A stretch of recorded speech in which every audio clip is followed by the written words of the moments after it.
à tous, ravis de vous retrouver pour cette nouvelle page d'actualité en Savoie-Mont-Blanc. Voici les titres que nous allons développer en ce lundi 15 mai. C'est une longue histoire qui unit les villes de Chambéry et de Turin. Héritières d'un passé commun, les deux anciennes capitales des États de Savoie ont naturellement décidé de s'unir par un jumelage signé en 1957. Ce 60e anniversaire a été célébré toute la semaine dernière à Chambéry, nous y étions. Et puis nous resterons à Chambéry où plus de 10 000 personnes se sont alignées sur cette nouvelle édition de la course Odyssea. Une course placée sous le signe de la lutte contre le cancer du sein. 93 000 € ont été récoltés pour lutter contre le cancer du sein et fournir de l'assistance aux malades. Mais avant de développer ces titres, nous vous en parlions la semaine dernière. Thierry Repentin, élu départemental en Savoie, a été nommé président de l'ATMB. Une décision prise par François Hollande et qui a beaucoup fait réagir. C'est le cas de Christian Monteil, président du conseil départemental de Haute-Savoie. Une méthode choquante selon lui. Toujours selon Christian Monteil, l'État propose également désormais que Thierry Repentin soit parallèlement nommé président de la société de gestion de tunnels du Fréjus et ce dès demain. Un signal particulièrement négatif et qui prend la tournure d'un profond mépris à l'égard des collectivités territoriales, actionnaires et les premières concernées par l'exploitation du réseau ATMB et du tunnel du Mont-Blanc. Élu de l'opposition, je n'imagine pas que ces nouvelles fonctions, si elles devaient être confirmées, soient compatibles avec des mandats électifs. Fin de citation. La semaine dernière, la ville de Chambéry célébrait les 60 ans du jumelage avec la municipalité de Turin, côté italien. Il s'agit là du plus vieux jumelage pour ces deux villes qui ont donc mis les petits plats dans les grands tout au long de la semaine. C'était également le tout premier déplacement de la maire de Turin à Chambéry et qui a permis de faire le point sur de nombreux dossiers transalpins. Emmanuel Jaude nous en dit plus. 60 ans d'histoire, 60 ans d'amitié et d'échanges entre Turin et Chambéry, fêtés comme il se doit ce vendredi dans la Cité des Ducs. Il faut dire que de part et d'autre des Alpes, une histoire commune unit les deux collectivités qui se sont au fil des années transformées en de grands projets transfrontaliers. Les 60 ans de ce jumelage sont très importants pour nous car il y a plusieurs projets sur lesquels nous travaillons. Et malgré les différences qui pourraient nous opposer au niveau politique, nous souhaitons quand même travailler ensemble. Par exemple en ce qui concerne les transports et notamment sur les transports durables et écologiques qu'il faut aujourd'hui mettre en place.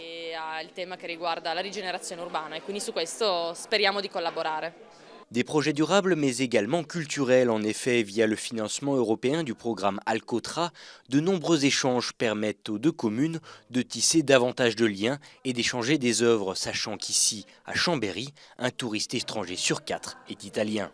Alors pour nous, la ville de Chambéry, d'être jumelée à Turin, ça revêt un caractère déjà historique puisque nous avions le même duché il y a très longtemps. Et ce sont des liens très très forts d'un point de vue culturel. Et donc nous poursuivons cet attachement que nous avons depuis très très longtemps. Et ce jumelage qui a 60 ans, c'est le plus vieux pour Turin et c'est le plus vieux pour notre ville également. Ça a un fort caractère, c'est un symbole qui est de maintien de lien entre nos deux villes. Après 60 ans de jumelage, les liens n'ont jamais été si bons entre les deux villes alpines. Et s'il s'agissait là de la première visite du maire de Turin à Chambéry, ce n'était certainement pas la dernière, nous a-t-elle confié, visiblement séduite par l'ancienne capitale du duché de Savoie. Et puis toujours concernant les festivités, des déambulations dans les rues de Chambéry ont eu lieu jeudi dernier. Les cavaliers sans frontières de Chambéry et du Val-Suzat ont emprunté le chemin historique du Saint-Suaire avec une parade accompagnée de la compagnie du Sarto. Je vous propose d'écouter Roger Gué, grand chancelier de la compagnie du Sarto, au micro de Christian Rossa.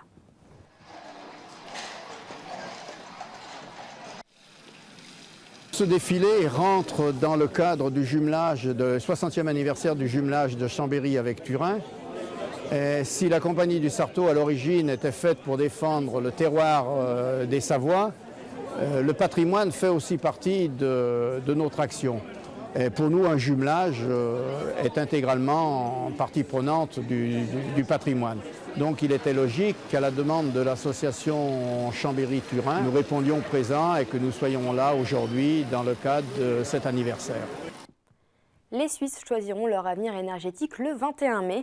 Partisans et opposants se déchirent sur les coûts de la réforme. 40 francs par an et par ménage pour les uns, 3200 pour les autres. On va donc le voir difficile, même pour les spécialistes, d'articuler des chiffres précis. Céline Argenteau nous en dit plus.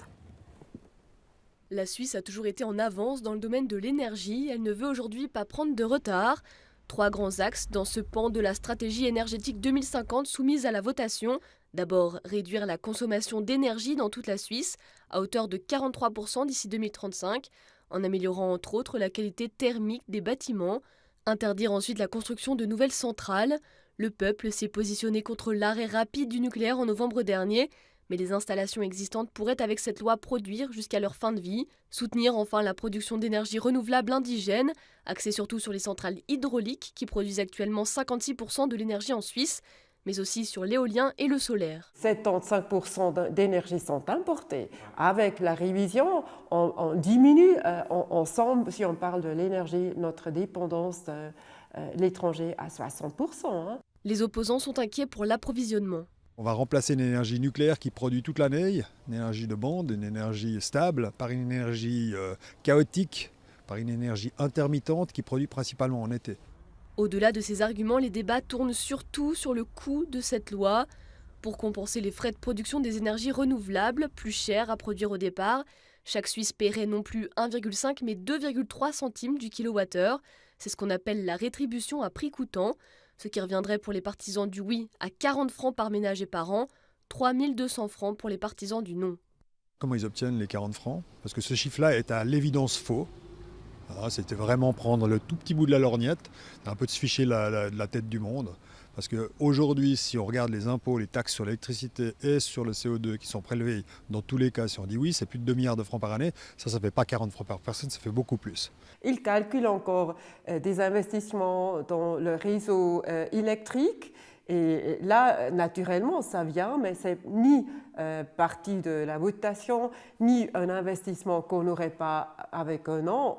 Il faut moderniser le réseau électrique. Comment on modernise les infrastructures de la route et du rail? C'est normal et ce ne sont pas des coûts, et des coûts pour le simple citoyen. Les experts estiment que cette bataille de chiffres est un non-sens. Ces estimations, elles sont très difficiles dans la mesure où on parle de 2020, 2030, 2035. Les prix qu'on donne de 15 centimes de kilowattheure solaire en moyenne annuelle, le kilowattheure économisé en rénovation de 10 centimes, c'est des prix qu'on peut garantir, voilà, et qui sont là, qui existent et qui vont plutôt avoir tendance à baisser. Le reste, on n'en sait rien. Les débats sur cette votation sont très orientés sur l'électricité.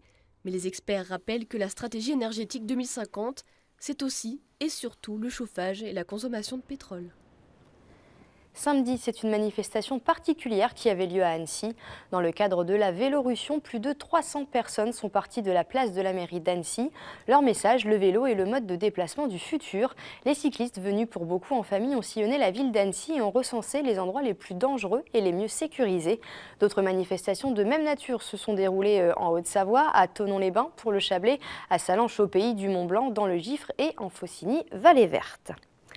On termine ce journal avec du sport solidaire. La 11e édition d'Odyssea s'est déroulée samedi à Chambéry. Une manifestation qui soutient la lutte contre le cancer du sein et qui est un véritable succès.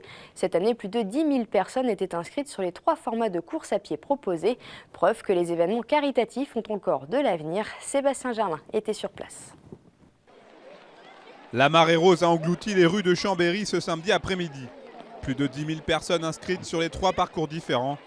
2, 4 et 8 km de cette 11e édition d'Odyssea.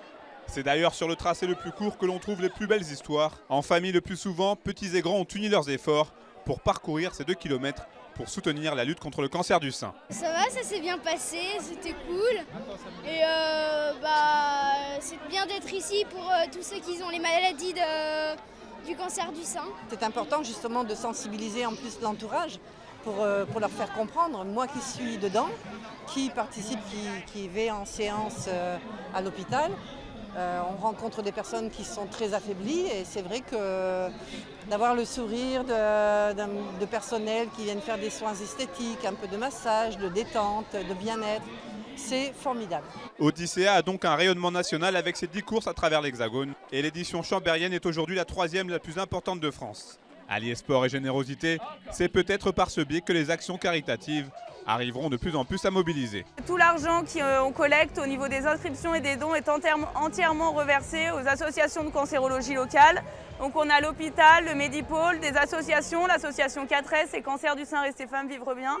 Et en fait, on suit vraiment tout l'argent, on sait où l'argent va. Et donc on suit les projets. Si les projets ne nous conviennent pas, on ne verse pas l'argent. C'est la 11e édition. Chaque année, on